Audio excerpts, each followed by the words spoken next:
Faly miarabantsika rehetra mpanaraka an'ity serasera telo minitra ity indray araka izao hitanareo manodididina izao dia miala avy aty France ny serasera telo minitra angamba ny manomboka androany raha izay no asilazana anazy satria izany nifindra fonenana taty izahay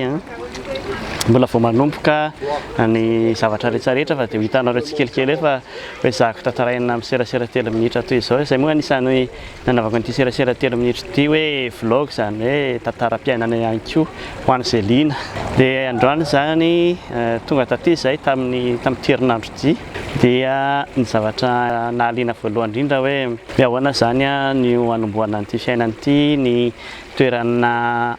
karakarana ny resaka fianarana, ny resaka asa, ny resaka telefona. Izany zany zavatra anisan'ny dinianay taty daholo. Ny voalohany indrindra nanontaniako izany momba ny fandaniana aty marina tena misy elanelana be ny fiainana aty sy ny fiainana any Roma. Fa izany hoe rehefa diniako izany dia anjaran'ny gasy ihany koa rehefa mipetraka amin'itony tanàna ity itony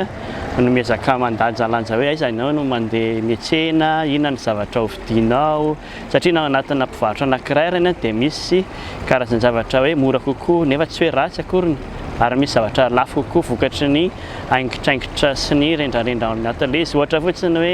mividy zavatra anankiray amin'ny supermarché ianao dia misy dia zavatra anankiray mitovy ihany izany fa ny fonony sy ny lokony io zany dia efa mahalafo anazy fa misy indray zavatra anankiray izay mora kokoa satria tsy misy haingokaingony be loatra ilay izy izany hoe ny vidiny izany dia tsy voatery eo amin'ny fahatsarana na faharatsiny le entana izany zavatra rehetrarehetra mila jerena daholo efa mipetraka aty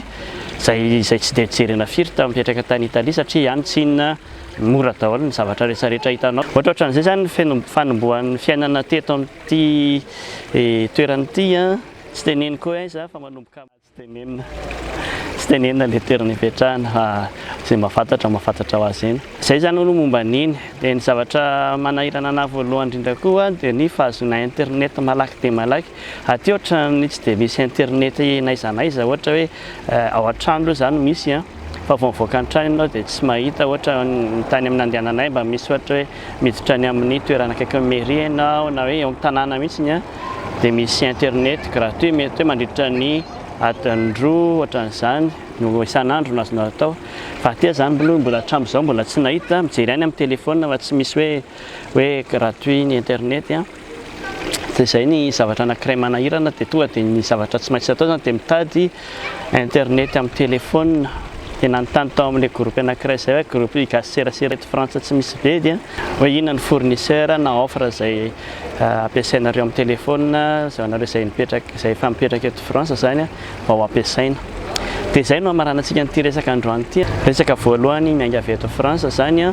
fa mbola toizantsika izy ity tsy maintsy mety hiteny frantsay kely andra indray amin'ny vlog manaraka dia noma daholo misaotra tompoko